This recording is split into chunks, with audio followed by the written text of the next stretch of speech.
Ça un petit peu Guy, là.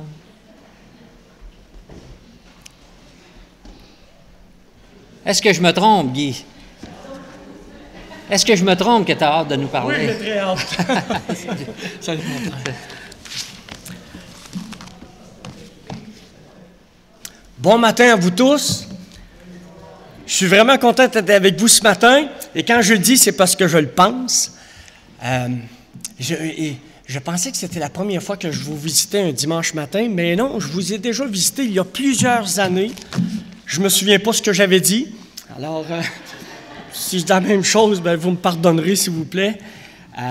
Mais c'est vraiment avec une joie que je me retrouve avec vous ce matin et que je suis accompagné de Denise. Et je remercie Martin et Isabelle qui nous ont offert l'hospitalité hier à leur maison. C'est une visite éclair, mais ce fut quand même très bien apprécié. Alors, ce matin, vous savez, on se demande toujours qu'est-ce qui est approprié de dire. Et j'aimerais voir avec vous un texte de la parole dans l'Évangile de Luc au chapitre 1er, du verset 1 à 5. Il est question de la mission que le Seigneur Jésus a confiée à ses 70 disciples.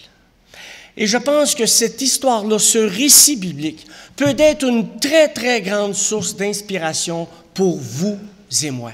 Et si j'avais choisi un instant, parmi les quelques, presque 3 années de ministère du Seigneur Jésus, mis à part la transfiguration, je choisirais cette époque-là que les disciples ont vécue avec Jésus. C'est quelque chose d'extraordinaire et c'est tout à propos de la vie que le Seigneur veut pour chacun d'entre nous.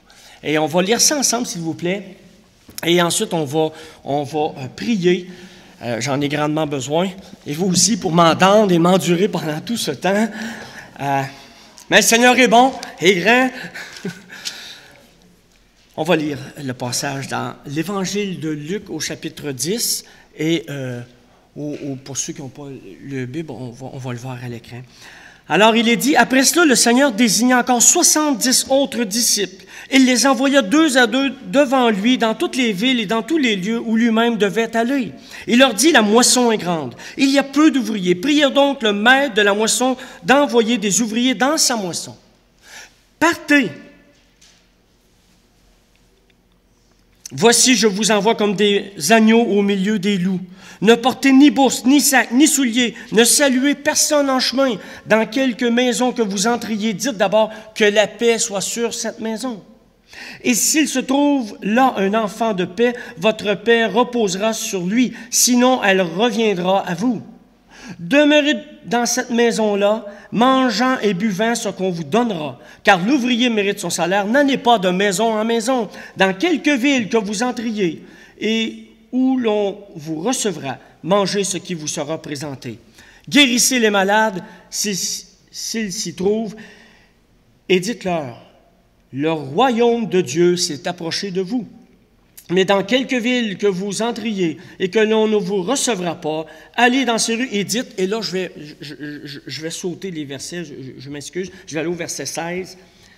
Et là, il leur dit des consignes pour dire, voici comment vous devez agir quand les gens rejettent le message. Verset 16, celui qui vous écoute m'écoute, celui qui vous rejette me rejette, celui qui me rejette rejette celui qui m'a envoyé. Les 70 revinrent avec joie, disant, Seigneur, les démons même nous sont soumis en ton nom. Jésus leur dit, je voyais Satan tomber du ciel comme un éclair. Voici, je vous ai donné le pouvoir de marcher sur les serpents et les scorpions et sur toutes les puissances de l'ennemi, et rien ne pourra vous nuire. Cependant, ne vous réjouissez pas de ce que les esprits vous sont soumis, mais réjouissez-vous de ce que vos noms sont écrits dans les cieux.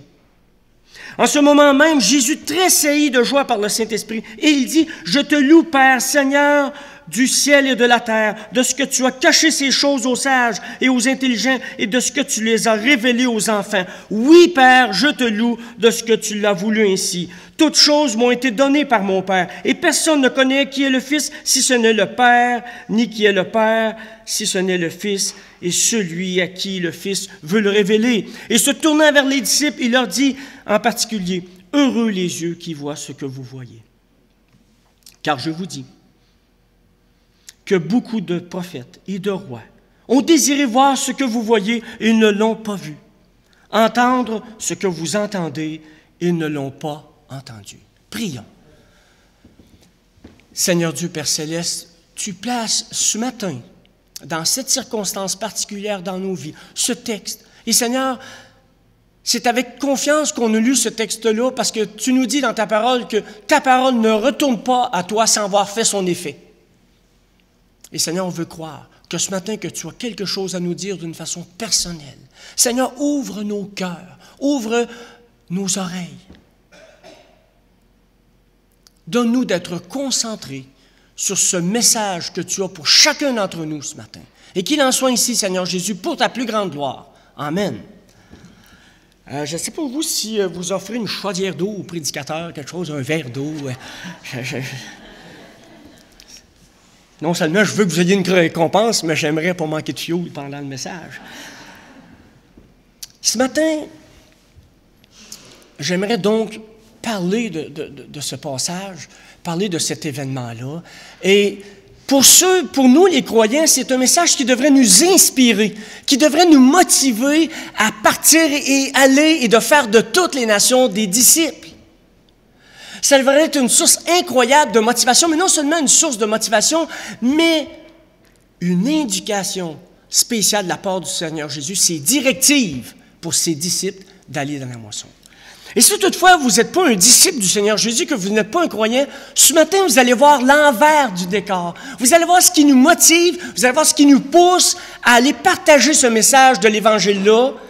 Et bien souvent, on est un peu, comment je pourrais dire ça, malhabile dans la façon dont on va propager ce message qui est à propos de cette bonne nouvelle du royaume. Et vous allez voir là-dedans quelle devrait être l'attitude que les croyants devraient avoir avec ce message précieux qu'ils ont entre les mains. Ce message de la bonne nouvelle du royaume, qui concerne Jésus-Christ.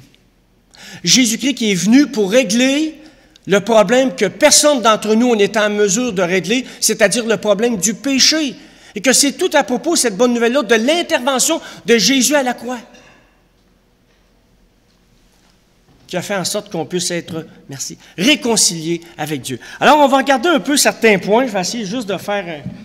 Je suis très content, vous avez une grande tribune. Ça va me permettre de mettre des papiers partout. Je suis heureux aussi, je vois quelqu'un que je connais, René Desiel. Je suis content, on a monté ensemble et j'avais déjà rencontré Marie-Josée, mais quel bonheur de les voir ensemble. Et soda d'affaires. Je ne peux pas croire ça, moi, mais c'est vraiment formidable ce que le Seigneur fait. Je veux vraiment bénir le Seigneur pour cette femme-là que Dieu a envoyée dans la vie de René. Écoutez, ça dépasse tout entendre, mais c'est quelque chose. Je suis en train d'en perdre mon latin, excusez-moi, mais c'est vraiment quelque chose. Dans le Seigneur, il y a des choses qui nous réjouissent, puis il faut les prendre quand ça passe. Un de mes amis en Mauricie me dit, Guy, il faut célébrer les petites victoires, mais ça, c'est une grande victoire. Là, le Seigneur a trouvé quelqu'un, René. Amen! Je peux le taquiner parce que je le connais, je l'aime, je l'apprécie depuis 35 ans. C'est un des plus fidèles compagnons d'œuvre que Dieu a placé dans ma vie. Et je veux bénir le Seigneur pour lui et pour sa compagne qui l'apporte. Et Marie-Josée, on va prier pour toi. Ça n'a pas prévu ça, mais en tout cas, non, oui. Patrick, il faut parler avec notre cœur, alors c'est tout mon cœur qui a parlé. On a eu un bon temps hier soir.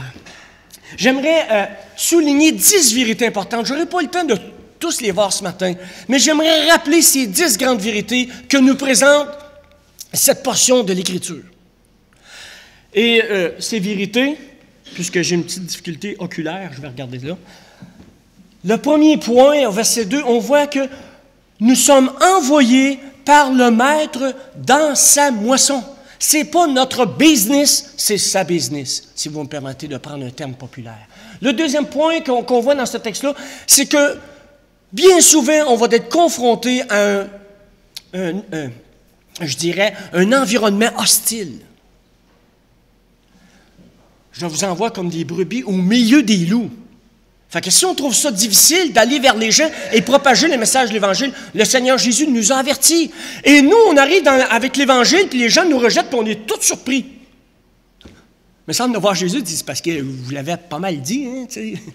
Bon, si vous êtes comme moi, les affaires qu'on pose par-dessus, qu'on oublie. Ensuite, il dit, la mission qu'il leur avait donnée, c'est de trouver des enfants de paix. des gens qui ont déjà été visités par Dieu.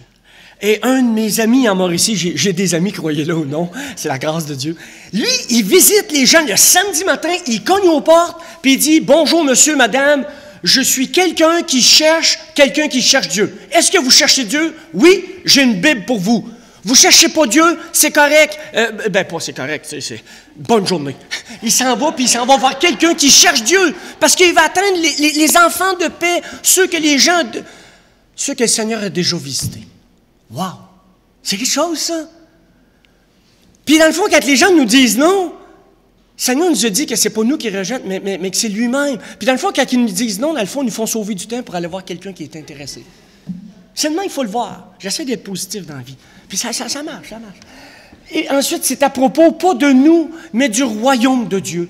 Et on voit ça au verset 8 et 9. Et ensuite, que le rejet est possible et qu'il est très probable concernant l'Évangile. Beaucoup d'appelés, mais peu d'élus.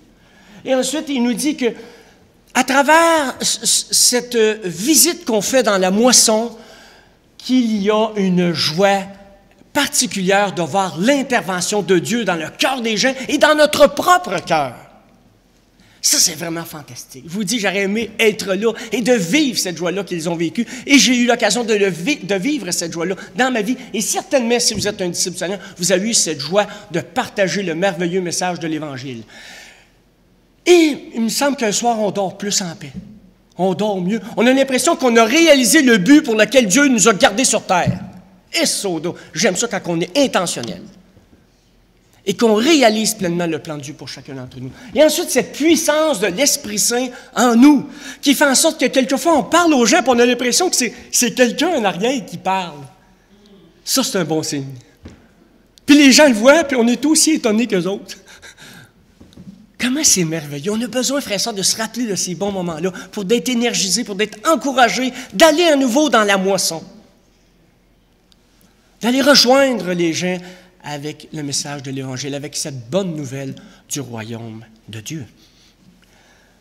Et ensuite, il est question de cette réjouissance. Et le Seigneur dit, OK, vous tripez, vous avez vu quelque chose de vraiment spécial, mais j'aimerais vous dire que votre source première de réjouissance devrait être le fait de réaliser que votre nom est écrit dans le livre de vie. Wow! C'est quelque chose. Jésus ramène les gens à la chose la plus importante. La chose la plus importante pour vous et moi ce matin, si nous sommes disciples du Seigneur Jésus, c'est de savoir que nos noms sont écrits dans le livre de vie. Quel privilège on a! Et j'aimerais qu'on puisse être comme ces mendiants qui vont voir d'autres mendiants qui leur disent « Venez, nous avons trouvé du pain ». Il n'y a rien qui m'horripile le plus que quand les croyants annoncent l'Évangile et disent « Nous, sur la montagne sainte, là, on n'est plus pécheurs comme vous, puis là, vous en bas, la température, ça va bien? Hey, je suis comme pas capable. » Ça n'a aucun sacré bon sens. On n'a aucun mérite. Tout est à propos de l'intervention de Jésus à la croix. On n'a rien à voir là-dedans. On était pardonnés, on était réconciliés avec Dieu et on est des mendiants qui ont juste trouvé du pain. Et notre mandat, c'est d'aller voir d'autres mendiants et leur dire « Venez voir, on a trouvé du pain. » En tout cas, je n'étais pas supposé aller vers là, mais je suis allé. Ensuite, il leur dit que c'est le Fils qui va se révéler. Que ce n'est pas possible de connaître le Père si on ne connaît pas le Fils. Et c'est impossible de connaître le Fils si le Père ne l'a pas révélé. Et à ceux à qui il l'a révélé, il nous a révélé sa personne. Et maintenant, c'est à nous d'aller propager ce merveilleux message d'espoir qu'il nous a donné dans le cœur. Que nous allons passer l'éternité avec lui et que rien ne pourra empêcher ça sur terre. Et finalement, il va leur dire « Heureux vous êtes parce que vous voyez quelque chose que des gens ont voulu voir pendant des années. » Alors voici, c'est brièvement, c'est ce qui nous est dit dans ce texte-là. Et j'aimerais parler du verset 1er. Je cherche la télécommande, mais elle est là. Le verset 1er, puis j'ai souligné les différents aspects. Je ne pourrais pas tout voir en détail, mais j'aimerais vous donner les en tête des glimpses, comment on dit, pas un aperçu, une parcelle des vérités qui sont contenues dans ce texte-là. Et il va leur dire, après cela, et ça nous parle de ce qui a précédé. Ce qui a précédé, c'est ce qu'il y a au chapitre 9, cette mission des 12 disciples. Et il y a d'autres choses aussi qui précèdent, mais on n'a pas le temps de tout voir. Mais c'est dans un contexte particulier que le Seigneur a confié ce mandat-là aux 70 disciples. Il avait confié ce mandat-là aux 12 disciples, il va confier aux 70 disciples, et ensuite il va confier un mandat d'aller et de faire de toutes les nations des disciples, en commençant par Jérusalem, en Judée, en Samarie, jusqu'aux extrémités de la terre. Et là, il a donné cette même mission aux 120 qui étaient dans la chambre haute. Et ensuite, il a donné cette mission aux croyants de l'Église primitive. Et aujourd'hui, il nous confie cette mission d'aller et de faire de toutes les nations des disciples. Et pour vous et moi, pour beaucoup de croyants au Québec, cette mission-là, primordiale, primaire, essentielle, devient trop souvent dans nos vies une option. Ou une option, je ne sais pas c'est quoi en français, mais en tout cas, c'est optionnel, mettons. Écoutez, ça me renverse de voir que la mission principale de l'Église et du croyant est mise de côté. Écoutez, ça approche de la folie un peu. Hein? C'est perturbant, moi, je dis. Alors donc, on voit le résumé de la mission du mandat que le Seigneur Jésus leur a donné. Le Seigneur Jésus avait un but bien particulier et il avait des stratégies. Il leur a dit, voici, je vous envoie 2 à 2 devant moi dans tous les lieux où moi je vais aller. Le Seigneur leur a donné un mandat, il leur a donné un programme, voici ce que vous allez faire, vous allez aller dans telle ville, vous allez dire telle chose, selon les réactions, vous allez faire telle autre chose, vous allez leur annoncer ça, vous allez faire du bien, guérir la souffrance, vous allez manifester la puissance de Dieu. Et là, il y a toute la séquence. Le Seigneur Jésus, pour moi, qui est un professionnel de l'administration, je vois qu'il y avait mission, but, objectif, stratégie, puis les résultats. Le Seigneur avait un plan très, très précis pour ses 70 disciples. Je n'ai pas le temps de faire une démonstration très, très exhaustive, mais c'est vraiment là. Et savez-vous quoi? Le Seigneur Jésus a un plan pour chacun d'entre nous. Mais ce qui me fait le plus de peine, c'est de voir que trop souvent, on passe à côté de ce plan merveilleux que Dieu a pour nous. Je rencontre beaucoup de chrétiens dans la province de Québec, j'ai le privilège de voyager beaucoup, et je rencontre beaucoup trop de chrétiens qui disent « Moi, Tigui, je suis né pour un petit pain, je ne peux pas faire des sandwichs pour tout le monde. » Je trouve ça désolant. Dieu a un programme merveilleux pour chacun d'entre nous, qui qu'on soit, et quels que soient les dons que Dieu nous a donnés. J'espère que je vous scandalise pas trop ce matin, mais je vous ouvre mon cœur par rapport à ce passage de l'Écriture. Donc, il y avait, je cherche toujours la télécommande, trouver. Une vision adéquate est la clé du succès. Je ne sais pas si vous avez déjà vu ces brebis-là. C'est un livre en anglais, c'est assez peu commun au Québec, mais ça dit une vision adéquate est la clé du succès. Vous savez, si vous ne visez rien dans la vie, vous n'avez pas de plan, guess what? C'est exactement ce que vous allez obtenir à rien. Mais si vous vous êtes fixé un but, et que le Seigneur vous aide à comprendre les stratégies, je vais vous vulgariser ça, c'est une séquence d'actions dans le but de contribuer à un résultat. Je vous vulgarise là, des notions académiques, universitaires, de cette façon-là. Quand on est saisi par le message de Dieu, la volonté de Dieu, on est en mesure de savoir, il va nous diriger, pas d'avance, mais quand on va en avoir besoin, il va nous accorder cette direction-là que vous et moi, on a besoin. Et donc, le Seigneur avait un plan très précis, quoi faire, où aller, quand dire les choses, comment et pourquoi. Il y avait vraiment quelque chose de précis. Et là, il va leur dire dans le 2e verset, « La moisson est grande, mais il y a peu d'ouvriers. Priez donc le maître de la moisson d'envoyer des ouvriers dans sa moisson. » Et là, j'aime bien cette slide-là, qui nous invite à dire, « Seigneur, je te prie pour que le monde soit sauvé. » Ben, c'est quand même une grande requête. Et ça va être difficile pour vous de voir le monde être sauvé tout en même temps, même si on a l'Internet, mais de prier spécifiquement. Permettez-moi de vous raconter une anecdote. Pas l'an dernier, l'autre année, j'ai eu le privilège de participer au Forum européen des évangélistes. Il y a d'autres patentes. Je ne dis pas pour minimiser, mais c'est parce que je ne veux pas parler de ce que je fais. Mais je m'en venais, puis on avait été énergisés, on avait été encouragés à être renouvelés, à être rafraîchis dans notre vision de la mission que le Seigneur nous a confiée. Et là, je m'en venais, j'ai dit, Seigneur, fais en sorte que je puisse annoncer l'Évangile à quelqu'un dans l'avion. En revenait. J'arrive dans l'avion, et là, de la manière que je vais m'asseoir, tu sais, là, je priais, Seigneur, je te prie, Seigneur, donne-moi d'être ouvert, donne-moi de voir les occasions que tu vas placer devant moi, Seigneur, je te prie. J'étais vraiment en prière, j'étais sincère. Et là, j'arrive, je suis assis dans le dernier banc de l'avion, et à côté, il y a une allée, puis il y a des personnes qui sont assez loin, il y a 3 bancs, mais il y a juste 2 personnes, puis il n'y a pas personne à côté de moi, là. Fait que là, écoutez, j'ai dit, Seigneur, moi, j'ai quand même prié, hein, tu sais. Ça peut pas être plus catastrophique que ça, tu sais, là. Alors là, bon, tu sais, qu'est-ce que je fasse? Je suis quand même pas pour dire, hey, on va changer les places dans l'avion, ça me convient pas tout à fait. C'est pas en ligne avec ma prière, tu sais. J'aurais dit, écoute, pas tracer, Tigui, ça va se passer. Mais, checkez bien ça. Là, j'arrive, il y a une madame qui s'assied, c'est l'hôtesse. Mais elle n'est pas si longtemps, parce qu'aussitôt que l'avion a décollé, elle s'en va avec les chariots, puis elle fait une couple d'affaires. Mais là, il arrive par un concours de circonstances, avant qu'on décolle, il arrive un gars, excusez, là, la madame a dit, il ne voulait pas séparer un couple, tu sais, parce que lui était avec quelqu'un, puis il dit, hey, moi, je vais changer de place. Fait que l'hôtesse a dit, il y a une place. Le gars, il s'assit juste à côté de moi. Un jeune homme d'à peu près 28 ans. Il s'assit là, il dit, ah, sais-tu, ma prière, t'as entendu, hein? Fait qu'il s'assit à côté. Il dit, bon, OK, comment on va commencer mon affaire? Fait que, il me dit, de où tu viens? Hey, c'était-tu le fun? J'arrive du Forum des évangélistes, tu sais, je donne un indice. Là, il me dit, ah oui, c'est quoi? Mais moi, tu sais, je voulais pas, tu sais, là, je savais que j'étais craqué. Là, faut pas que je l'horripile, faut pas que je le scandalise, faut pas que je l'attriste, faut pas que je le rende rebelle. Mais checkez bien ça! Moi, Dieu, t'es obligé de me parler bien fort parce que, tu sais, je suis pas fort, fait que bon.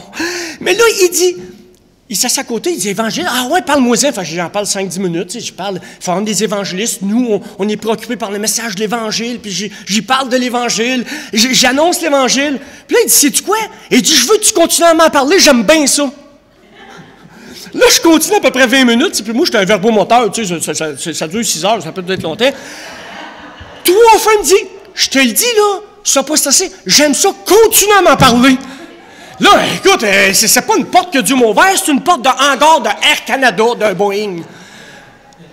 Je vous raconte ça, frères et sœurs, pour vous dire que, je sais pas comment vous dire ça, mais vous et moi, on a à cœur, on prie, on voit des choses extraordinaires arrivent, mais pour une raison que je n'arrive pas à m'expliquer et que personne ne m'a expliqué jusqu'à ce jour, d'une façon, pourquoi est-ce qu'on arrête de le faire? Ah, ça, là, c'est proche de la folie humaine. On prie, le Seigneur ouvre des portes, puis là, on se réjouit de ça, puis là, je ne sais pas si c'est le malin, le monde, ou notre chair, une combinaison des trois. On perd de vue cette opportunité, cette nécessité, cette raison pour laquelle Dieu nous a laissés sur terre. Et ce message qu'il nous a confié, qu'il n'a pas confié à des anges, mais qu'il nous a confié. Avez-vous ce problème-là, vous? Ben non, c'est peut-être juste à Shawinigan, on a une maladie mortelle différente. Non, mais je suis curieux, je suis certain, si vous êtes un disciple du Seigneur Jésus, vous avez déjà fait cette prière, Seigneur, fais en sorte que je puisse annoncer l'Évangile.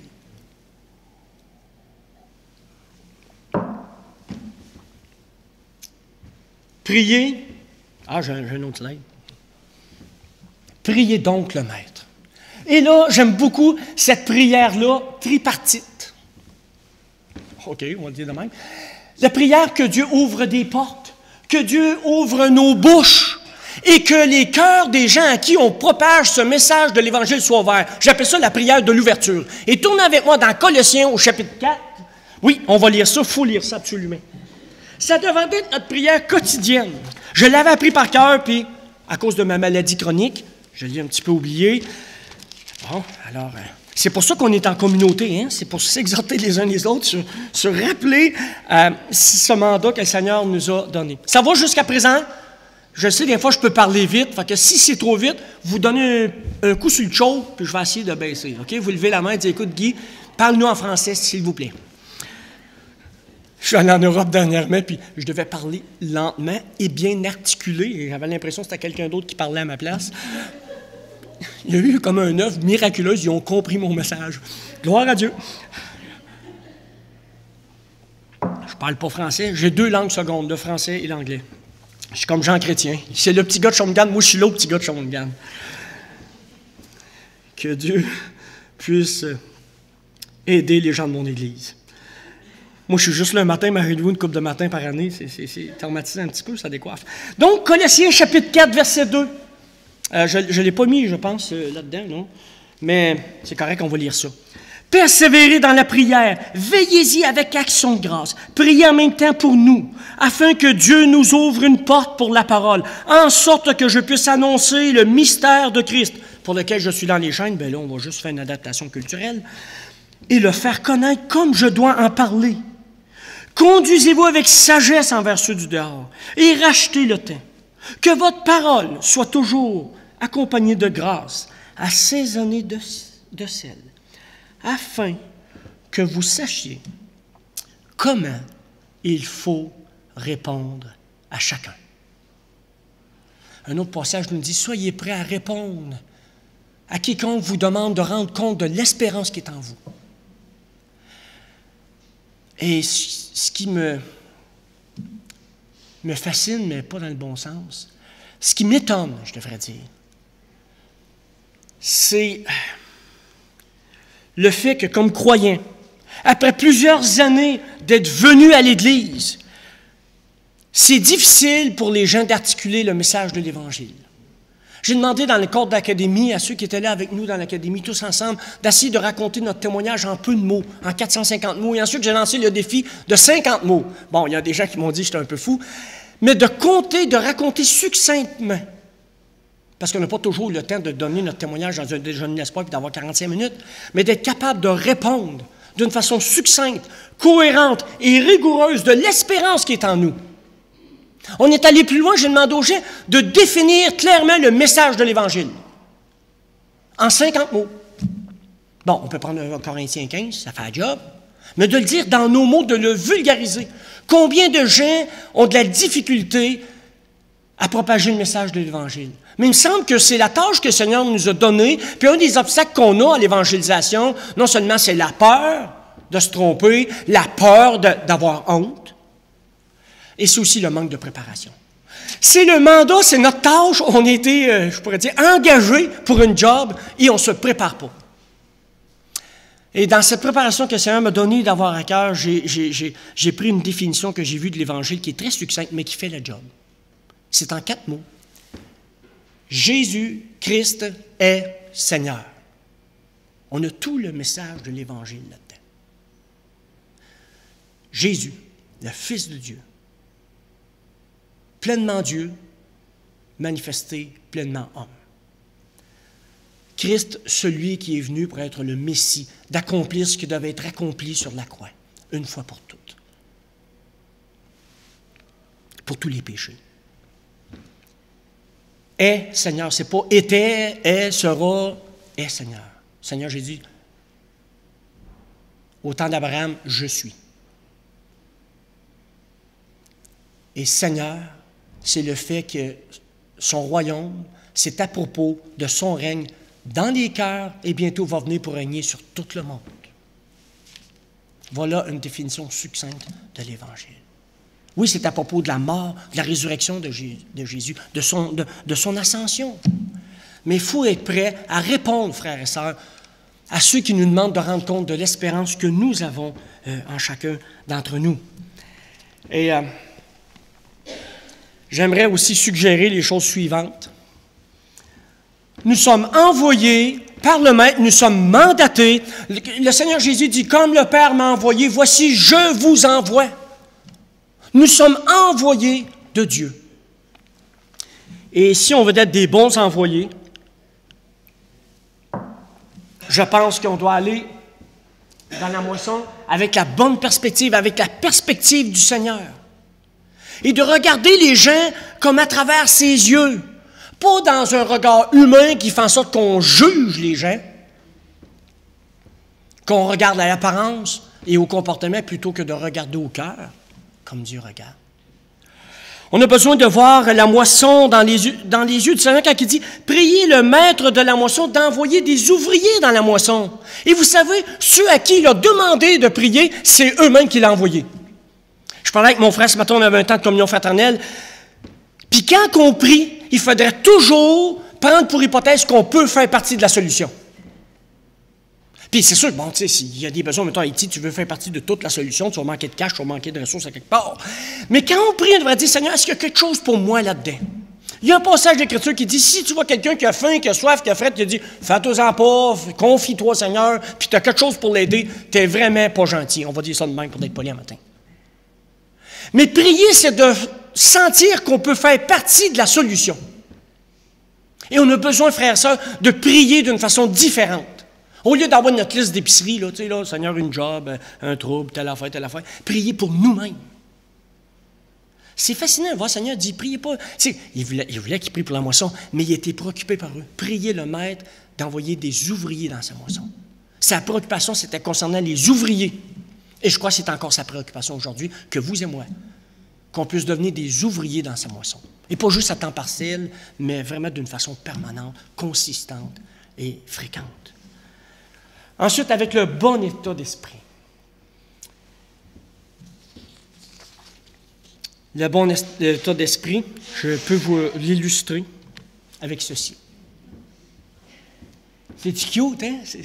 Même si je ne suis pas un grand sentimentique et romantal, il me semble que c'est difficile de résister à un amour sincère et authentique, n'est-ce pas? Si quelqu'un t'a haï puis tu l'aimes au prélat, ça le dérange en bébite. N'est-ce pas? C'est vraiment difficile de résister à un amour bienveillant. D'aimer les gens sincèrement, authentiquement. J'ai fait du porte-à-porte dans le cas de certains événements, mais je connais un homme que lui, là, il se présentait à la porte de quelqu'un, là. Il avait toujours un sourire, là. Tu sais, tu ne fais pas lui dire non. Tu sais, même si tu n'avais pas le goût de le recevoir dans ta maison, tu sais, bonjour, monsieur, madame, le sourire, là. Personne n'était capable de résister à cet homme-là. Il y avait une joie du Seigneur, puis il parlait avec joie, il était enflammé. Et écoutez, personne ne pouvait y dire non. On a besoin d'aller dans la bonne perspective, dans le bon esprit, dans la bonne attitude. Et j'ai vécu une expérience il y a un certain temps. Je pense que c'est en revenant l'année passée d'un voyage. Il faut croire. Non, c'est pas le même voyage, c'est un autre voyage. J'ai l'impression que j'étais... Merci, mon frère. Quand j'avais parlé d'une chaudière, j'étais sincère, hein? Je me connais avec le temps. Je vais vous raconter quelque chose. Vous savez, vous et moi, c'est pas nécessairement la préparation, toute la connaissance théologique qu'on a qui va faire la différence. C'est la préparation de cœur. Je me souviens que Pierrot Lafrenière, celui qui m'a annoncé l'Évangile, le beau-frère à Isabelle, quand il me parlait de Jésus, là, savez-vous ce que je pensais dans ma tête? J'ai dit, j'ai l'impression qu'il a déjeuné avec le Seigneur Jésus un matin, lui. Il me parlait de Jésus comme jamais personne n'avait parlé de Jésus. Jamais comme les prêtres, toute la gang de l'establishment de la religion populaire m'avait parlé. Eux autres, ils me parlaient d'une connaissance théorique. Lui, il me parlait d'une connaissance intime avec le Seigneur. Je vous dis, j'avais l'impression qu'il avait déjeuné avec le Seigneur. Je me dit d'autres choses avec la reine parce que j'ai un monsieur dans notre église, il n'est plus là, mais il y avait des petits problèmes. Puis lui, il dit, Guy, un matin, j'ai déjeuné avec la reine. OK, bon, il est à Shawinigan, tu sais, la reine, elle ne vient pas déjeuner souvent, tu sais, au McDo proche.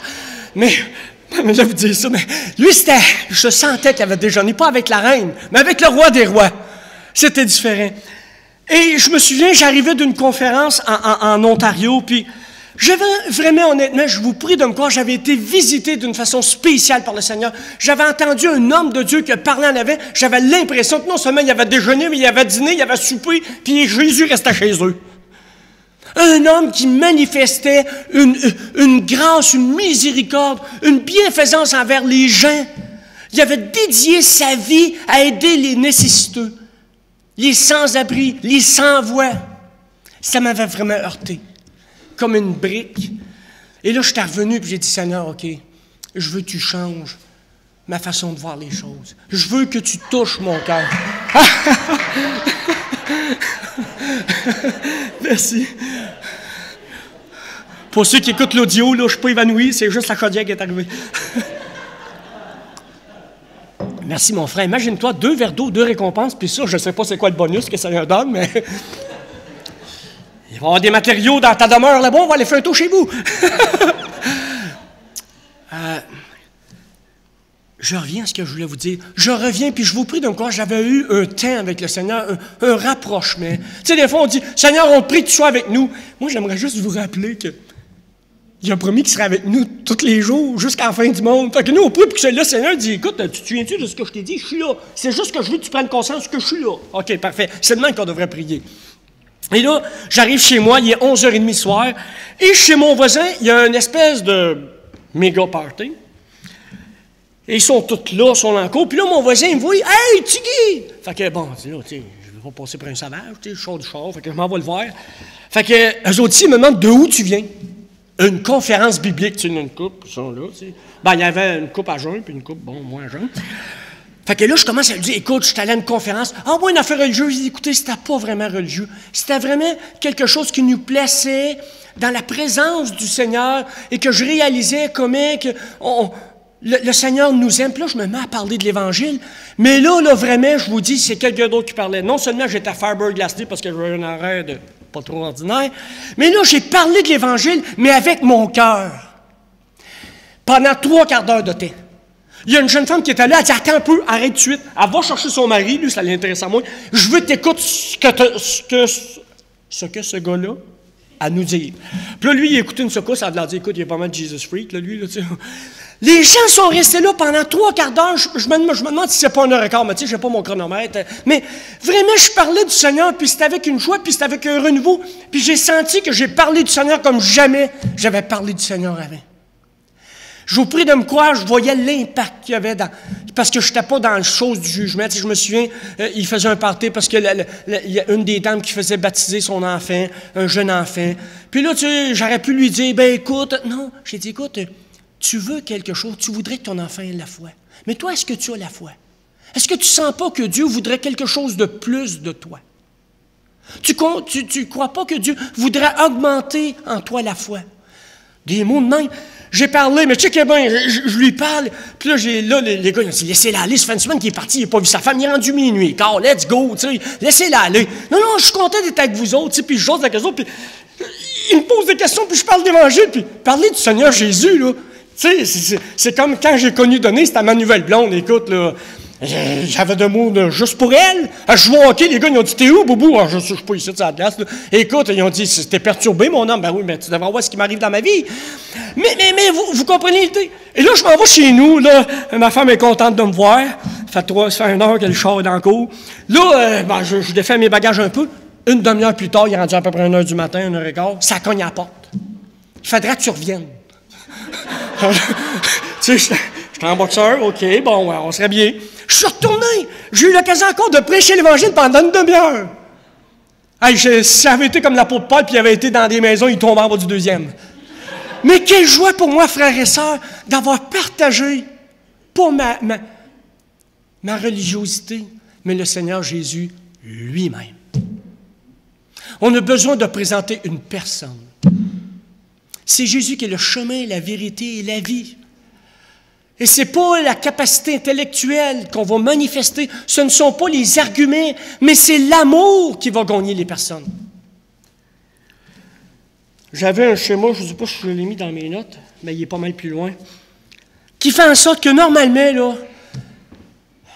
au Québec, les gens vont s'intéresser premièrement aux messagers, et ensuite au message, et ensuite au Seigneur Jésus. L'échelle d'Engel que Daniel Marcoux a revampé un peu et qui a mis tu passes de moins 12 à plus 12 si tu es un disciple de Jésus-Christ. Et j'ai trouvé ça vraiment relevant.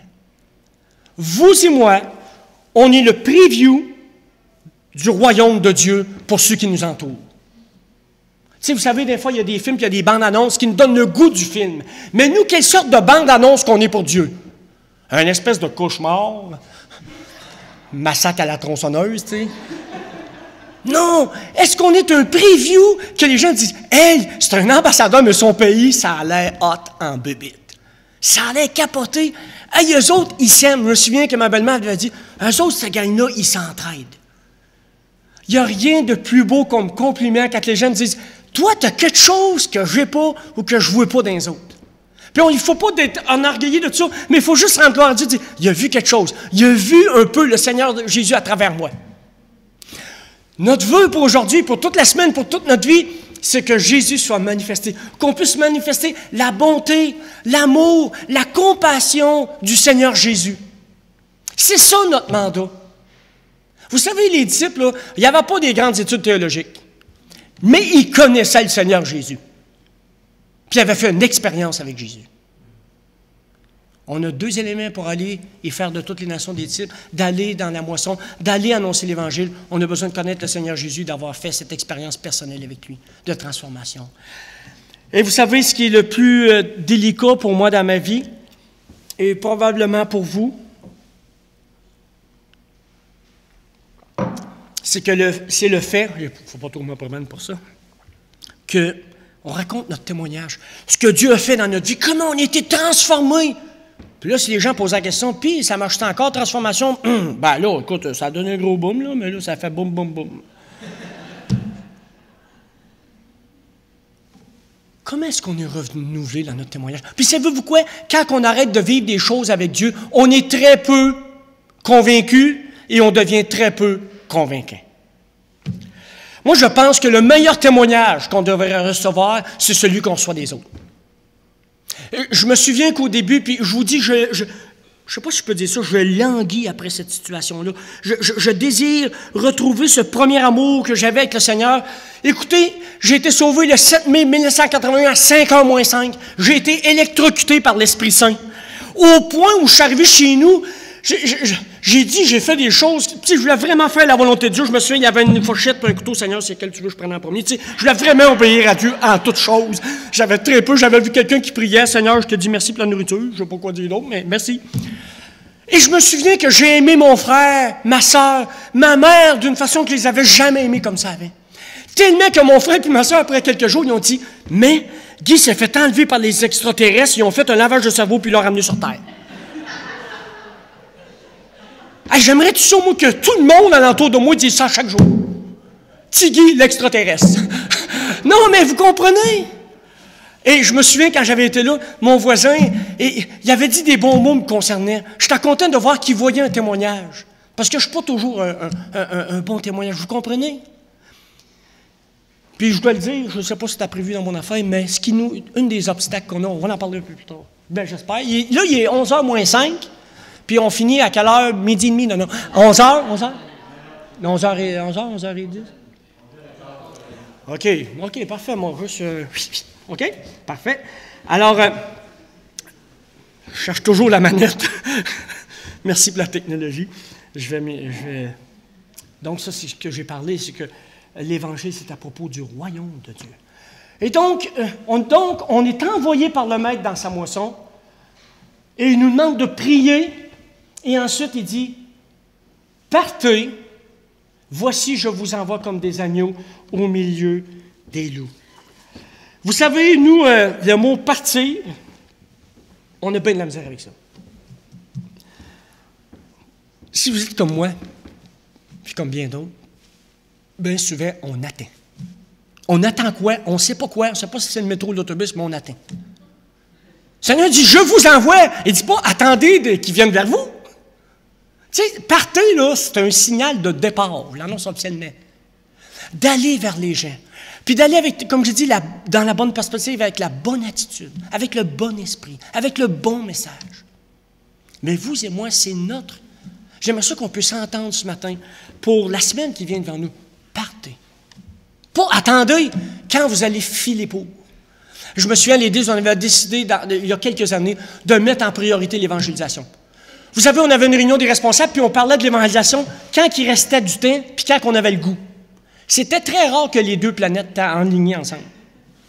On a décidé d'en faire une priorité, de mettre ça au début de la réunion. Partez, voici, je vous envoie, comme des brebis au milieu des loups. J'espère que vous allez aimer ma prochaine slide. J'ai trouvé ça cute. Pas vous, non? Oui, non? OK. On va vous convaincre avec le temps, peut-être. Connais ton ennemi et ses tactiques. Et là, le Seigneur me dit, je vous envoie comme des brebis au milieu des loups. il ne veut pas dire de commencer là, à se battre avec eux autres, mais il dit, écoute, ça va être très hostile, et je vous envoie comme des brebis au milieu des loups, puis normalement, les loups, là, ça mange les brebis, puis ça les maltraite pas mal. Le Seigneur, il dit, écoute, ça va être dur. Et nous, comme je dis, quand on va dans la moisson, puis on trouve ça dur, on vient tout surpris. Alors, on ne devrait pas être surpris. On a besoin de réaliser que l'adversaire a à peu près toujours le même stratagème. Moi, ce qui me renverse, c'est de voir que Satan, il n'est même pas original. Le même truc que dans le jardin d'Éden, il va dire, Dieu a-t-il vraiment dit cela? Puis encore aujourd'hui, en 2016, les gens, ouais, mais la Bible, c'est-tu vraiment vrai? C'est toujours la même stratégie, mais tous les hommes, on tombe toujours dans le même panneau. Il n'y a même pas besoin d'être créatif. Il fait la fin, puis ça marche. Pourquoi changer de stratégie? On a besoin de savoir que le malin est là et que le malin a enchaîné les gens dans des pensées captives, dans des chaînes, dans la tromperie religieuse, dans la tromperie philosophique. Les gens sont victimes.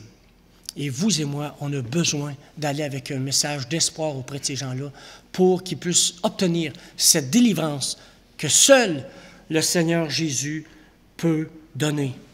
Et si je ne vous ai pas convaincu avec celle-là, je vais essayer avec celle-là. Rappelez-vous, les perdus sont aveugles et trompés. Il faut les voir comme des victimes, pas des ennemis à abattre. Les gens sont victimes.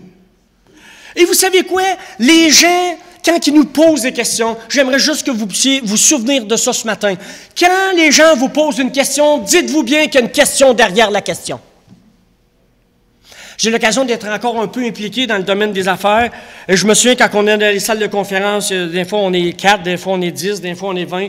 Puis la question, aussitôt qu'ils savent que je suis un évangélique puis que je suis pasteur, là, la question maintenant qui revient de façon constante, tout le temps, vous êtes contre les homosexuels. On est reconnu pour ça. Et là, maintenant, ce que je dis à ces gens-là, pourquoi c'est important pour vous que je réponde à cette question-là? Et si c'est parce que, tu sais, c'est quelque chose qui vraiment les assaille, on va avoir l'occasion de dire ce que Dieu en pense. Puis là, les gens veulent savoir ce qu'on en pense, mais moi, je leur dis, ce que j'en pense, ça vaut autant que ton idée, puis l'idée d'un autre, toute l'équipe. Bon, je suppose que vous avez entendu parler un peu de Dieu, ce qu'il en pense, mais vous, par rapport à ça. Puis bien souvent, les gens, ils ont été heurtés. Bien des gens on refuse Dieu dans leur vie parce qu'ils ont eu des attentes. On leur avait parlé d'un Jésus génie de la lampe qui répondait aux besoins. Puis là, ils ont demandé une guérison, ils ont demandé quelque chose, c'est pas arrivé, ils boudent, ils mettent Dieu en pénitence dans le coin, c'est terminé. Il faut essayer d'aller voir les gens, qu'est-ce qui a fait en sorte qu'ils ont été heurtés. D'aller voir un peu où ils ont pris cette conception-là que Dieu, on cligne des doigts, puis ça fait, demandez ce que vous voudrez, puis vous l'obtiendrez. Mais il y a une condition qu'il faut savoir, c'est selon sa volonté. Il manque juste un petit élément, mais qui fait toute la différence. D'aller vers les gens et d'être en mesure de les écouter. Et de les écouter vraiment. Vous savez, comme moi, je suis un peu un stratège en communication, puis là, tu écoutes, tu vois ça, telle affaire, OK, tu vois déjà, il tosse son fou, sa reine, son cavalier, OK, oui, on va là. Non, écoute-les. Écoute-le, regarde où ce qui est. Puis de où il est, pars, puis vas-y. Le problème, c'est qu'on lance des cordes, mais on ne sait pas où ce qui est. C'est difficile de faire un pont quand tu lances la corde sur ce bord-là, puis le gars, il est de l'autre bord.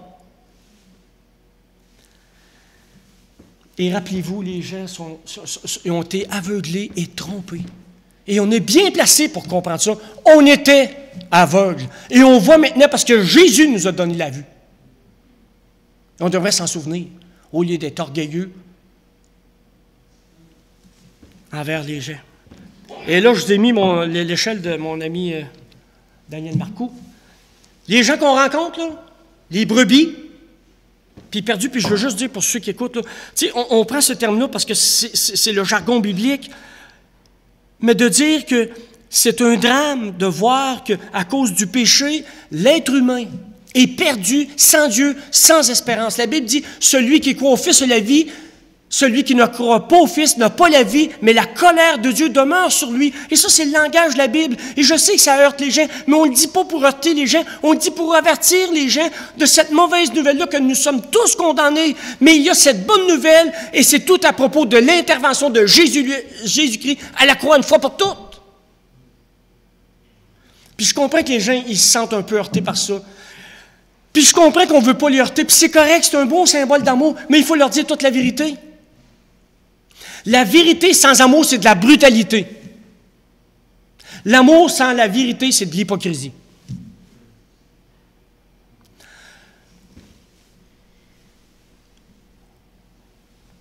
Vous savez, je place cette échelle-là, je vais juste finir avec ce point-là. Faites-moi penser de vous parler de la porte après. Donc, une personne, il y a des gens qu'on va rencontrer, ils vivent selon leur propre voie, sans foi ni loi. Et là, il y a des gens, à un moment donné, qui prennent conscience de la présence du messager. C'est un peu bizarre ce qu'il dit là, ce gars-là. Ensuite, ils commencent à avoir une attitude positive envers le messager, surtout s'ils avaient un bon témoignage au milieu du travail. Il y a des gens qui disent, moi, je ne peux plus témoigner à mon travail. Ben oui, mais as-tu vu la façon de te témoigner? Avec un manche au bout de ta Bible, que tu juges tout le monde, que tu te penses meilleur que tout le monde, puis tu les condamnes toutes, puis là, tu te demandes, ils sont rebelles à l'Évangile. Non, ils sont rebelles au messager, c'est pas la même affaire. Ensuite, il va prendre conscience de sa différence avec le message. Ensuite, il va avoir une attitude positive par rapport à la Bible. Et là, il va commencer à prendre conscience de la pertinence du message pour sa vie. Il va commencer à faire un certain apprentissage de vérité biblique. Et là, il va prendre conscience du sens et de l'implication du message. Wow, ça s'en vient, là. Et là, il va commencer à avoir une attitude positive par rapport au message. Je peux vous dire, dans ma vie, je n'étais peut-être pas en moins 12, mais à un moment donné, j'ai commencé en moins 11, puis j'ai fini à plus 1. Vous savez, dans cette échelle-là, il n'y a pas de zéro. Alors, je vais continuer. Il accepte les invitations, les actions, d'aller à un événement ou d'aller à un groupe d'études bibliques ou d'aller prendre un café avec lui ou quelque chose. Ensuite, il va reconnaître son besoin personnel et ensuite il va se repentir, il va croire. Et du moment où il naît de nouveau, il tombe à plus 1. Il n'y a pas de zéro. C'est comme une femme enceinte. Elle est enceinte ou elle ne l'est pas. Avez-vous déjà vu une femme à moitié enceinte? Ça n'existe pas. La femme est enceinte ou elle ne l'est pas.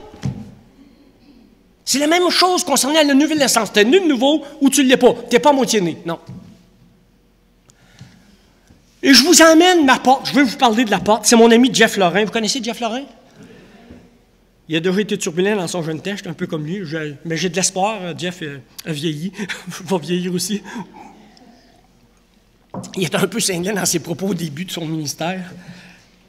Et puis, je vous prie de me pardonner si vous heurtez ce matin à travers ce que j'ai dit. Ce n'était pas mon but. Mon but, c'était essayer d'exposer ces vérités-là de la parole de Dieu.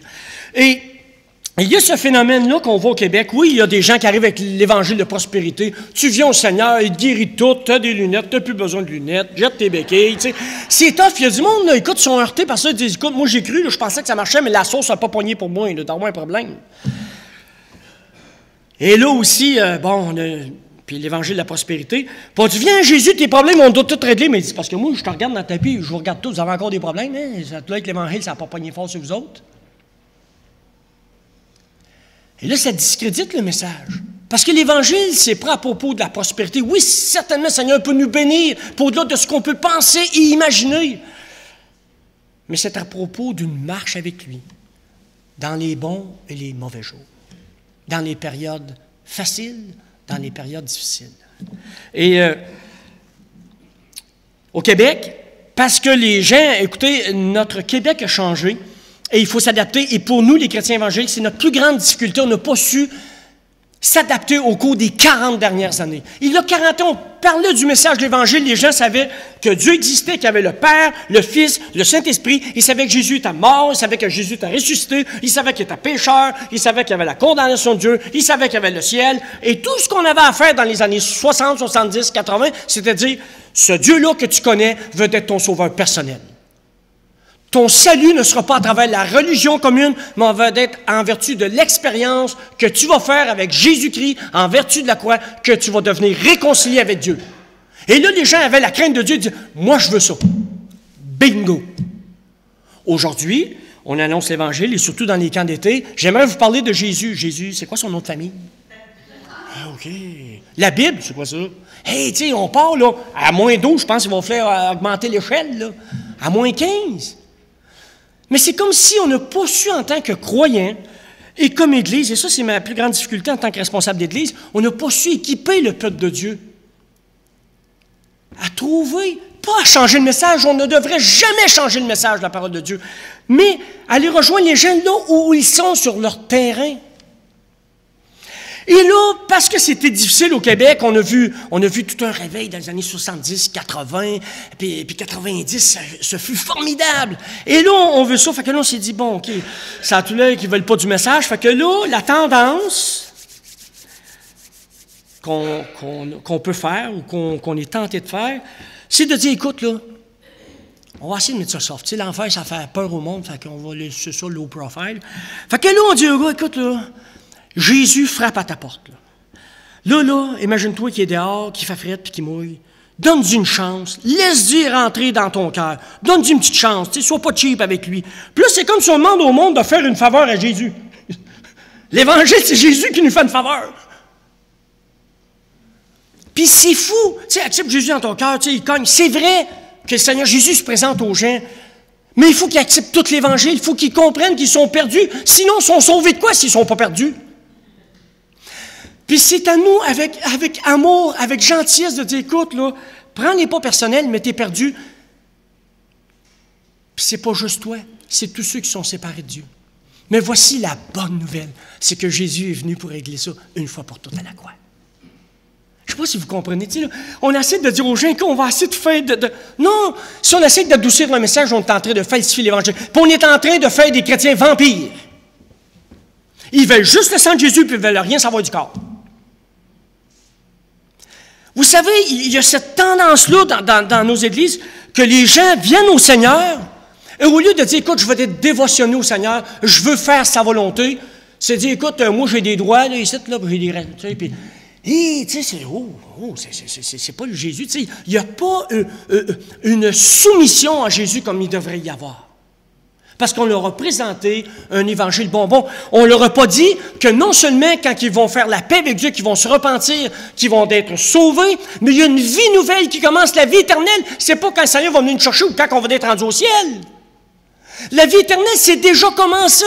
On doit vivre dans cette perspective de l'éternité. On doit commencer à manifester cette nouvelle vie qui ne finira jamais. Et les gens ont besoin d'embarquer là-dedans. Alors, regarde, maintenant, c'est Dieu qui doit contrôler ta vie. Et là, dis, écoute, là, moi, je me suis repenti, je suis allé à l'église, mais il ne faudrait pas trop t'en manquer, Guy. Mais vous comprenez, puis je comprends que les gens, ils disent, j'ai essayé par mes propres forces, je ne suis pas capable. Cette nouvelle vie-là, elle nous est donnée par Jésus, puis on a juste besoin de vivre en fonction de cette vie-là qu'il nous a communiquée. Mais vous et moi, on essaye par la chair, puis on dit, mais essayez plus fort. Moi, je me regarde dans le miroir, Guy m'en va te boxer. Essaye plus. Non! Regarde, on essaye par la chair, on essaye par notre religiosité, on veut toujours mériter quelque chose. Ça nous peint au bout du nez, cette affaire-là, comme les taches sur un léopard. Il y a un petit côté religieux à nous qui veut qu'on veut faire du bien pour, en quelque sorte, mériter des faveurs de Dieu. J'aimerais vous dire, frères et sœurs, ce matin, qu'on n'a pas besoin de mériter la faveur de Dieu. Nous l'avons pleinement obtenue en Jésus-Christ. Et on n'a rien à faire pour ça.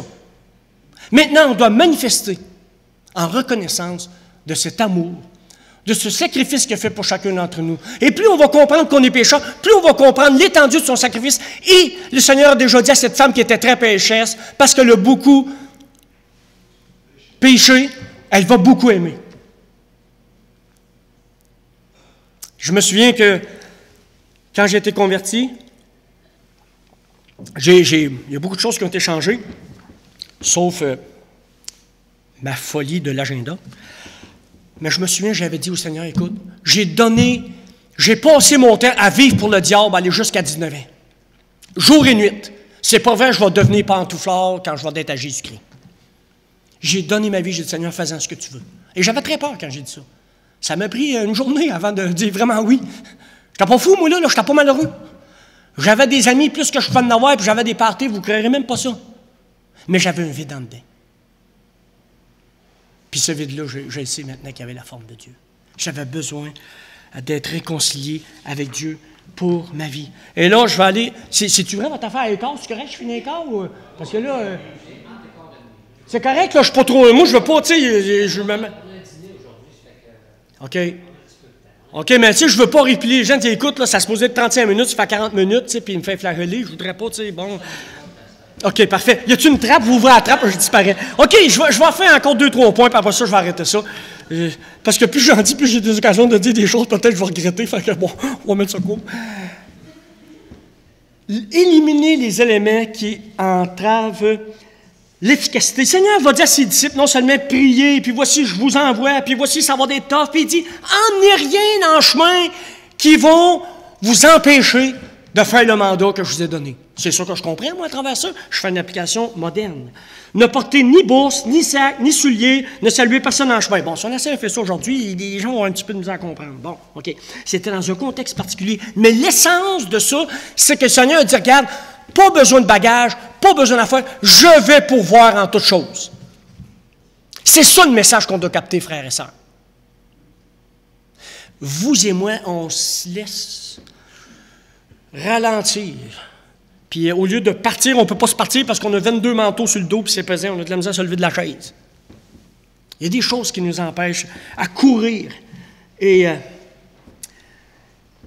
aller faire de toutes les nations des disciples. Donc, ne vous laissez pas embarrasser. Tu sais, quand il dit ne saluez personne en chemin, regarde, laissez-vous pas distraire. Puis, le problème que j'ai parlé en début de message, c'est que vous et moi, on se laisse distraire par le diable, par le monde et par notre chair. Et là, comme je dis, il y a des pièges dans l'évangélisation.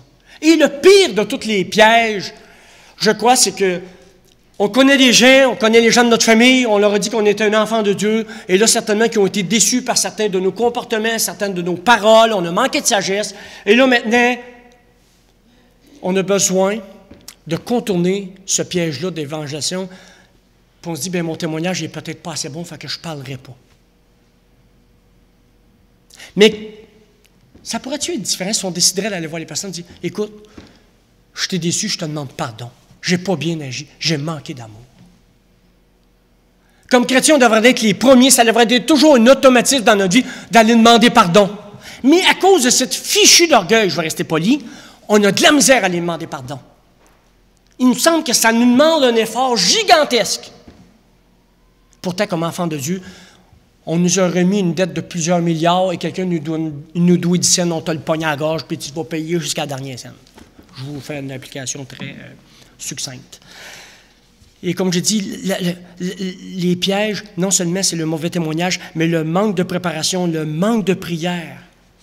On ne s'est pas préparé pour cette job-là qu'on a. Et on a besoin, vous et moi, dans certains cas, de sortir de notre zone de confort. Et aussi que l'Évangile doit être clairement expliqué, ça j'en ai parlé. Et finalement, oui, je pense que je vais finir par ça, il faut se rappeler que lorsqu'on est dans l'évangélisation, nous sommes non seulement dans un terrain hostile, mais nous sommes confrontés aux forces spirituelles, aux forces des ténèbres. Puis si vous voulez vous lever pour dire, Seigneur, je pars, je vais annoncer ton message, ça se peut qu'il y en ait un qui réagisse. C'est le diable. Mais savez-vous quoi? Le Seigneur Jésus dit, soyez sans crainte, j'ai vaincu le monde. Cette victoire, on peut l'avoir en Jésus-Christ. Je vois souvent des gens d'équipe de hockey, de football, nous avons la victoire en Jésus-Christ, puis là, les deux équipes prient pour ça. Savez-vous quoi? Ce genre de victoire-là, Jésus, il n'y en a rien à faire. Tout ce qu'il veut, c'est comment on va réagir dans cette défaite ou dans cette victoire-là. Ça le préoccupe. Ce qu'on devient en le servant. Mais il y a une victoire qu'on peut avoir sur les forces des ténèbres parce qu'on est en Jésus-Christ. Et on peut aussi obtenir une protection particulière. Et si le Seigneur décide qu'on a une épreuve, une persécution, il va s'arranger avec ça. Il va préparer nos cœurs. Il va nous aider. C'est ce qu'on peut croire. Donc, rappelons-nous, frères et sœurs, que c'est un combat spirituel. Qu'on est confronté aux forces des ténèbres qui sont dans la vie des gens, qui tenaillent les gens d'une façon qui les rend captifs. Et nous, on est là, il faudra avoir assez d'amour pour délivrer les gens qui sont pris dans cette prison-là de la vie. Prions, s'il vous plaît. Seigneur Dieu, Père Céleste, ce matin, tu nous parles de ces textes-là et on veut se rappeler aussi le reste du texte qui nous parle que tes disciples qui ont accepté ce mandat-là, qui sont partis, sont revenus en se réjouissant de tout ce que tu avais fait. Et Seigneur, on veut se réjouir jusqu'à aujourd'hui de tout ce que tu as fait dans notre vie par rapport à l'évangélisation. Merci Seigneur que tu as donné assez de courage à quelqu'un pour nous inviter à un événement d'évangélisation. Tu as donné assez de courage à quelqu'un de nous partager l'Évangile. Et Seigneur, dans certains cas, tu t'es présenté toi-même à travers ta parole. Seigneur, on veut dire merci pour le fait que plusieurs sont partis avec l'Évangile. Merci pour ces pionniers que nous avons eus au Québec. Merci Seigneur, qui sont venus dans certains cas, au péril de leur vie, avec ce message, ce merveilleux message de l'Évangile. Seigneur, maintenant, je te prie que tu nous rendes conscients de la tâche que tu nous as donnée d'aller et de faire de toutes les nations des disciples. Et qu'il en soit ici, Seigneur Jésus, pour ta plus grande gloire. Amen. Merci de votre attention.